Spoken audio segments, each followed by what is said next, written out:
Be here today on a great session here and a great country providing leadership for emerging economies on the transition to electric mobility. So as introduced, I'm Hiten Parmar, Executive Director of the Electric Mission in South Africa, which is a mission-driven organization advancing the transition to zero-emission transportation. So with some insights on South Africa, what I'm going to share today is really looking at where do we stand in the global climate crisis. With that, South Africa contributes 1.1% to global emissions. The transport sector contributes 10.8% of that. Our National Department of Transport released the Green Transport Strategy in 2018.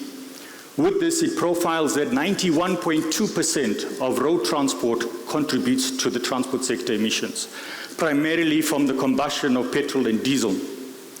Compounded to that is the poor fuel quality, where in South Africa we are still at Euro 2, where other regions are at Euro 5 and Euro 6, and this is the compounding effect that we have.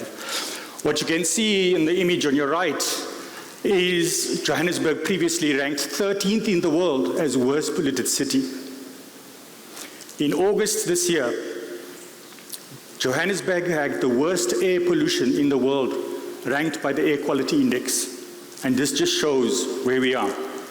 The image in the middle, you can see a brown haze, and that's reality in our major cities, in Johannesburg and Pretoria, from the air that we breathe. CNN in about 2017 or 2018 profiled New Delhi in India, that breathing air in Delhi was equivalent to smoking 44 cigarettes a day. I'm not sure how the non-smokers feel. And that just gives the momentum of why we're doing what we're doing and the leadership that Costa Rica is doing.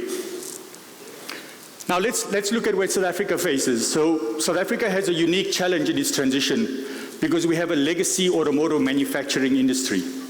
This started in 1924, where the Ford Model T was being built in Port Elizabeth. Government took leadership from then to try and incentivize and develop the economy for automotive production. They provided the various incentives framework to drive the economic development and attraction of businesses to come into South Africa and set up plants. This included attracting multinational OEMs that we see within that, but also the supply chain. From a jobs perspective, they say 1 in every job that's created in assembling a vehicle, 4 jobs are created in the supply chain. So you can only imagine the job creation potential that we have already in existence in South Africa. In terms of trade, one of the bigger challenges that South Africa faces is that 60% of the vehicles we manufacture in South Africa are exported to Europe. Now, with Europe's ban of Euro 7 by 2025 and zero-emission vehicle mandate by 2030, South Africa is going to lose its principal markets of exports. And where we are today, we also see, in terms of regional exports, that the US, Mexico, and Canada agreement accounts for the 3rd largest export region, 9.5% of South Africa's exports. And then the Mercosur region, which is the South America region, accounts for 0.7%. So even where we are today, South African vehicles built in South Africa do reach these shores where we are today. So the broader challenge that government faces in South Africa is how we're going to incentivize local component production, which is the primary focus in South Africa, is how is this transition going to be incentivized to attract investment for the value chain of electric vehicle components and eventually electric vehicle manufacturing. The important aspect as well that we're trying to take from Africa is that southern African regions already have a lot of the critical minerals that are being utilized in the global economy to develop these new energy vehicles, and we have an opportunity to leapfrog and industrialize the Africa based on its mineral wealth on that perspective. Now, if we move on to electric mobility, passenger cars has been a slow progression. Part of government's tax regime is that because we have a strong automotive manufacturing industry and we don't yet manufacture electric vehicles, that's been fully in battery electric vehicles, these are taxed higher. Whereas ICE vehicles have some benefit on top of that.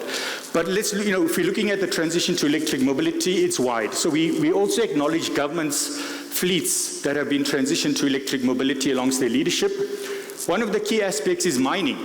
Mining, in moving away from diesel locomotives, has the benefit from zero-emission vehicles on underground locomotives in preventing narrower mine shafts for ventilation, and then obviously operational costs. We're seeing logistics in the supply chain also moving to electric mobility in this case. Tourism is one of the early movers into that, and that's a perfect experience while you're doing that. And the image that you see in the middle is a proudly South African designed and manufactured three-wheeler that is being utilized within the logistics space, not only in South Africa, but also exported to Europe.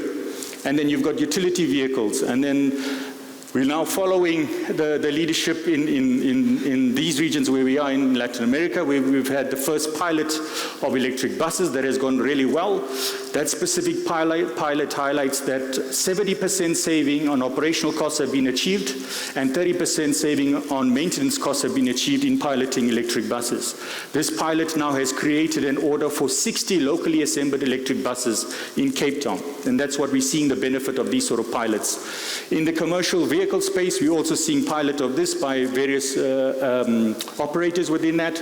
And then in the commercial tractor space, this was really great to see being introduced last year.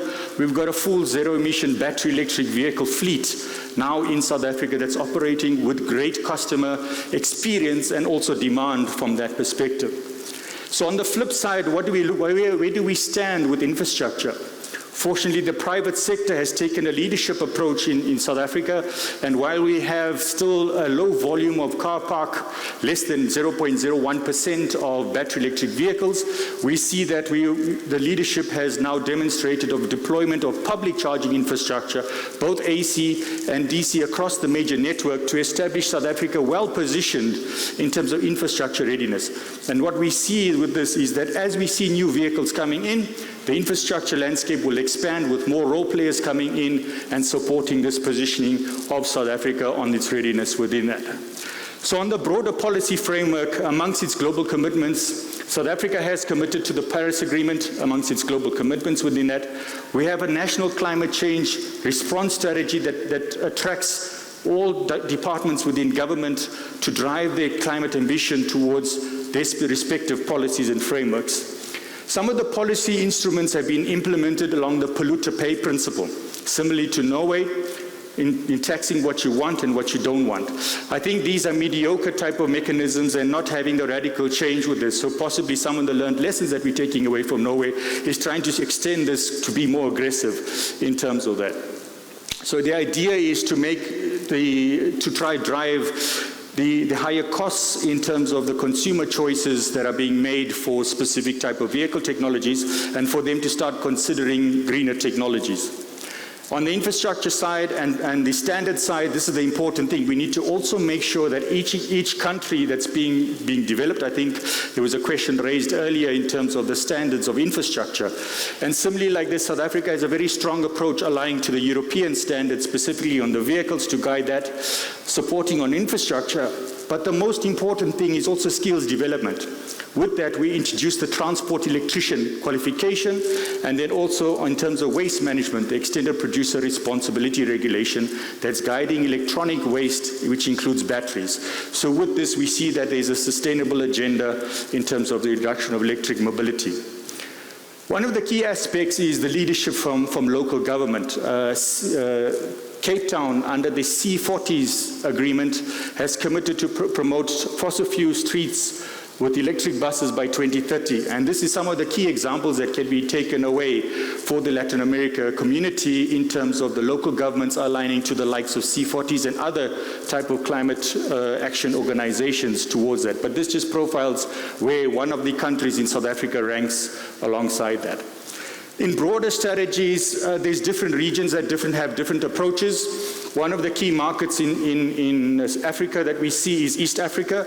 They have a very large and booming market on the two-wheelers. Majority of the public transport is on petrol motorcycles, and with the advent of electric mobility, there's a radical uptake of retrofitting petrol motorcycles to electric motorcycles. And there you can clearly see in terms of that. They just a few months ago also introduced their fleet of electric buses. So we see now Africa is also on its transition to electric mobility.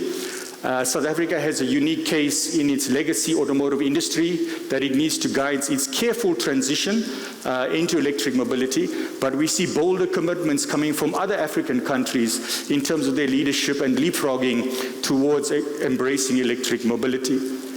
With this is also looking at infrastructure in across Africa. Some regions are predominantly coal-power dominated, and we're seeing that electric mobility infrastructure is also being embraced in terms of on-site solar, battery storage, and energy management. And these are some of the sites typically highlighted. You're seeing Botswana, Zimbabwe, and Rwanda also embracing electric mobility in this regard.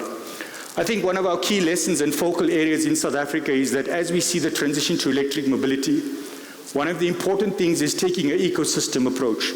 So it's not just about the mobility options. We need to look at what are the vehicles being charged by? What source of energy? What are the type of standards being put into the country to drive that?